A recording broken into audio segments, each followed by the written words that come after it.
السلام علیکم۔ پچھلی ویڈیو میں نے چنگیز خان کے بارے میں کچھ نہ کچھ آپ لوگوں کو سنایا تھا، یہاں تک کہ چنگیز خان نے خوارزم شاہ سے صلح کر لی۔ اب اس کے بعد کیا ہوتا ہے آئیے سنتے ہیں۔ اب خوارزم شاہ کی بدنصیبی دیکھیے، چنگیز خان نے اپنا ایک خط ایلچی کو دیا اور اس ایلچی کو 450 مسلمان سوداگروں کے قافلے کے ساتھ روانہ کر دیا جو مغولستان میں بغرض تجارت آئے ہوئے تھے، اور اب واپس جا رہے تھے۔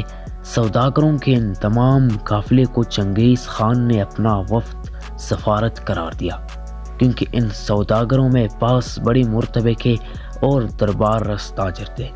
جب یہ قافلہ مقام انظار میں پہنچا تو خوارزم شاہ کے نائب سلطنت نے جو وہاں موجود تھا اس قافلے کو گرفتار کر کے قید کر دیا۔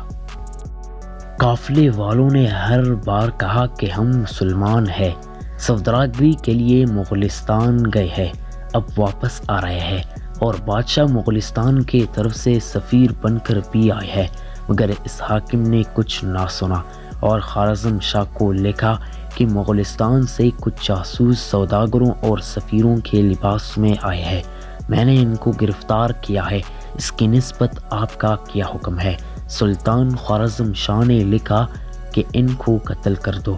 چنانچہ حاکم انظار نے ان 450 آدمیوں کو بے دریغ تختیخ کر کے تمام مال و اسباب پر قبضہ کر لیا۔ ان میں سے ایک شخص کسی طرح بچ کر نکل بھاگا اور اس نے جا کر چنگیز خان کو قافلے کے مقتول ہونے کا حال سنایا۔ چنگیز خان نے ایک خط پھر خوارزم شاہ کے پاس نہایت اہتمام اور احتیاط کے ساتھ بھیجا اور اس میں لکھا کہ حاکم انظار نے بڑی نالائکی کا کام کیا ہے اور بے گناہ لوگوں کو قتل کر کے جرم عظیم کا مرتکب ہوا ہے۔ مناسب یہ ہے کہ اس کو یا تو میرے سپرد کیا جائے یا آپ خود کوئی عبرتناک سزا دے۔ خوارزم شاہ نے اس خط کو پڑھتی ہی چنگیز خان کے ایلچی کو جو یہ خط لے کر پہنچا تھا قتل کر دیا۔ بعض مورخین کا بیان ہے کہ چنگیز خان نے اس کے بعد پھر ایک ایلچی بھیجا اور لکھا کہ ایلچی کا قتل کرنا بادشاہوں کا کام نہیں ہے اور سوداگروں کی حفاظت کرنا بادشاہوں کا فرض ہے۔ میرے مطالبت پر آپ دوبارہ غور فرمائے۔ جو ایلچی یہ پیغام لے کر گیا اس کو بھی خوارزم شاہ نے قتل کر دیا۔ یہ حالات سن کر چنگیز خان نے مغولستان و ترکستان کے جنگ جو قبائل کی فوج مرتب کرنی شروع کی اور خوارزم شاہ کو بادشاہ کے نام سے یاد کرنا چھوڑ دیا، بلکہ جب اس کا ذکر آتا تو کہتا کہ وہ بادشاہ نہیں بلکہ چور ہے، کیونکہ بادشاہ ایلچیوں کو قتل نہیں کیا کرتے۔ اتفاق سے انہی ایام میں ایک سرحدی سردار توق طغان نامی سے کچھ سرکشی کے علامات معائنہ کر کے چنگیز خان نے اپنے بیٹے جوجی خان کو اس کی سرکوبی کے لیے روانہ کیا۔ توق طغان ماورو نہر کے علاقے میں چلا آیا، جہاں سلطان خوارزم شاہ بھی کسی سبب سے آیا ہوا تھا۔ جوجی خان نے توق طغاق کا تعاقب کر کے اس کو گرفتار کر لیا۔ یہ دیکھ کر خوارزم شاہ نے جوجی خان کی طرف حرکت کی۔ جوجی خان نے خوارزم شاہ کے پاس خط بھیجا کہ آپ مجھ پر حملہ نہ کریں، میں آپ سے لڑنے پر مامور نہیں کیا گیا ہوں، میں تو صرف اپنی باغی کو گرفتار کرنے آیا تھا، میرا مقصد حاصل ہو چکا ہے اور میں واپس جا رہا ہوں۔ مگر خوارزم شاہ نے اس پر کوئی التفات نہ کیا اور جوجی خان پر حملہ آور ہوا۔ لڑائی ہوئی شام تک زور آزمائی میں کوئی فیصلہ نہ ہوا۔ رات کو جوجی خان اپنے لشکرگاہ میں آگ جلتی ہوئی چھوڑ کر مغولستان کی طرف کوچ کر گیا اور تمام حالات چنگیز خان کو سنائے۔ چنگیز خان یہ حالات سنتے ہی مغلوں کا لشکر عظیم لے کر ایران اور ممالک اسلامیہ کی طرف روانہ ہوا۔ اس جگہ ہم کو سکون قلب کے ساتھ غور کر لینا چاہیے کہ ایک مسلمان بادشاہ سے کسی نالائق حرکات سرزد ہوئی اور ایک کافر بادشاہ کن حالات اور کن مجبوریوں میں ممالک اسلامیہ پر حملہ آور ہوتا ہے۔ جہاں تک عدل و انصاف سے کام لیا جائے گا، ابھی تک چنگیز خان کو مرد و الزام نہیں ٹھہرایا جا سکتا۔ 615 ہجری میں چنگیز خان نے فوج لے کر ممالک اسلامیہ کی طرف متوجہ ہوا اور مقام انزار کے قریب پہنچ کر جوجی خان اور اکتائی خان اور چغتائی خان تینوں بیٹوں کو انزار کے محاصرے پر مأمور کیا اور آلاک نویان و منکو بوکا کو خجنت اور نباکت کی جانب فوج دے کر روانہ کیا اور خود اپنے چھوٹے بیٹے تولی خان کو ہمراہ لے کر بخارا کی طرف متوجہ ہوا۔ مغلوں کے اس حملے کا حال سن کر خوارزم شاہ نے 60,000 فوج حاکم انزار کی مدد کے لیے روانہ کی اور 30,000 بخارا کی طرف بھیجے۔ 2,10,000 فوج سمرقند کی حفاظت پر مأمور کی اور 60,000 آدمی برج اور قلعے کے تعمیر و استحکام کے لیے مقرر کیے اور خود سمرقند سے خراسان کی طرف روانہ ہوا۔ خوارزم شاہ سے بڑی غلطی یا بزدلی یہ ظاہر ہوتی ہے کہ اس نے باوجود اتنی بڑی فوج کے خود چنگیز خان کا مقابلہ نہ کیا، بلکہ میدان جنگ سے پیچھے ہٹ آیا۔ اپنے بادشاہ کو خراسان کا عازم دے کر یقیناً فوج کے دل چھوٹ گئے ہوگے۔ اس پر طرح یہ کہ جب سمرقند سے چلنے لگا تو خندق پر پہنچ کر کہنے لگا کہ ہم پر اتنی بڑی قوم نے حملہ کیا ہے، اگر وہ صرف اپنے تازیانے ڈالے تو سمرقند کی یہ خندق تمام و کمال پر ہو جائے۔ یہ سن کر سمرقند کے محافظ لشکر پر مغلوں کی اور بھی ہیبت طاری ہو گئی۔ خوارزم شاہ سمرقند سے روانہ ہو کر بلخ پہنچا اور اپنے اہل و عیال اور خزانے کو مازندران بھیج دیا۔ بلخ میں آ کر امراء اور سرداروں سے مشورہ کیا کہ مغلوں کے مقابلے میں کیا تدابیر اختیار کرنی چاہیے۔ خوارزم شاہ کے 7 بیٹے تھے۔ ان میں سے ایک بیٹے نے، جس کا نام جلال الدین تھا، باپ کو خائف و ترسان دے کر کہا کہ آپ اگر عراق کی طرف جانا چاہتے ہیں تو شوق سے چلے جائیں، فوج کی سرداری مجھ کو عنایت کیجیے، میں فوج لے کر دشمن پر حملہ کرتا ہوں اور انشاءاللہ تعالی دریائے جیہون کے پار جا کر اپنا خیمہ نصب کروں گا۔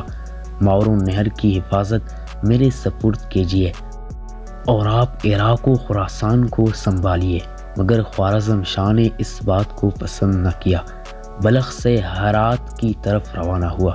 اسی اثنا میں خبر پہنچی کہ مغلوں نے بخارا فتح کر کے وہاں کے تمام باشندوں کو قتل کر دیا۔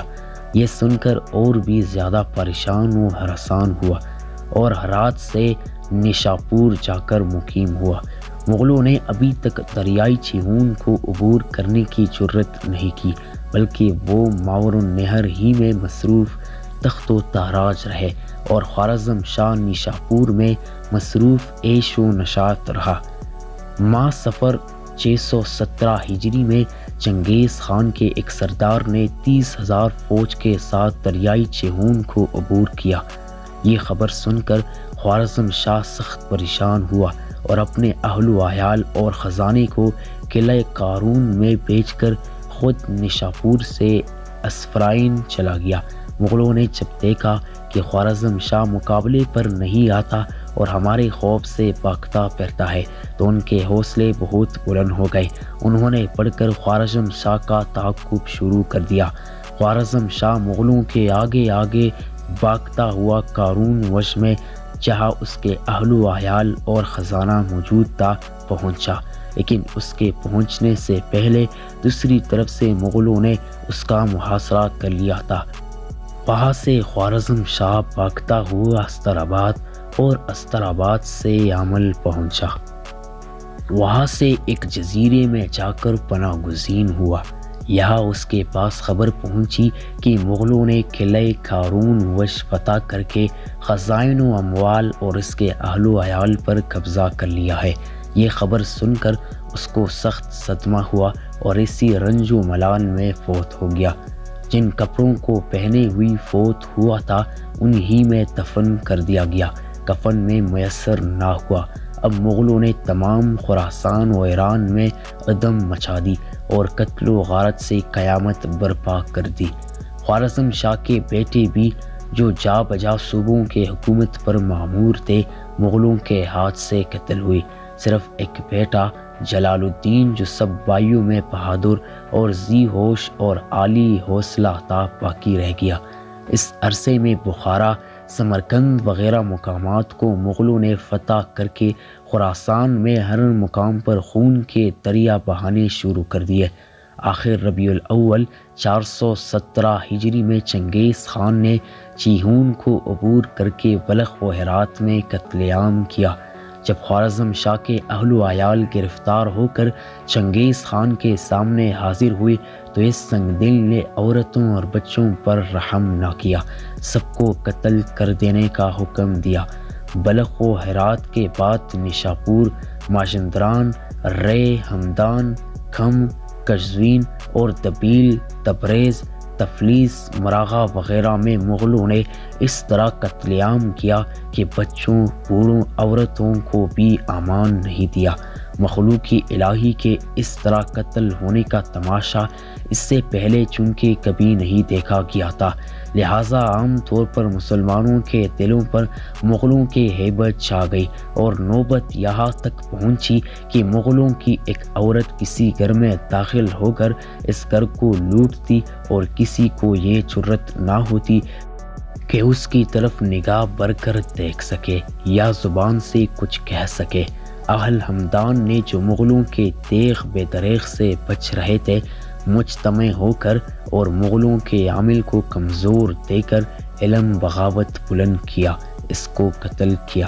اس کے بعد مغلوں نے اہل ہمدان کو نہایت عبرتناک اور صفاقانہ طریقے سے قتل کیا، پھر کسی کو جرت مقابلے اور مقاتلے کی نہ ہوئی۔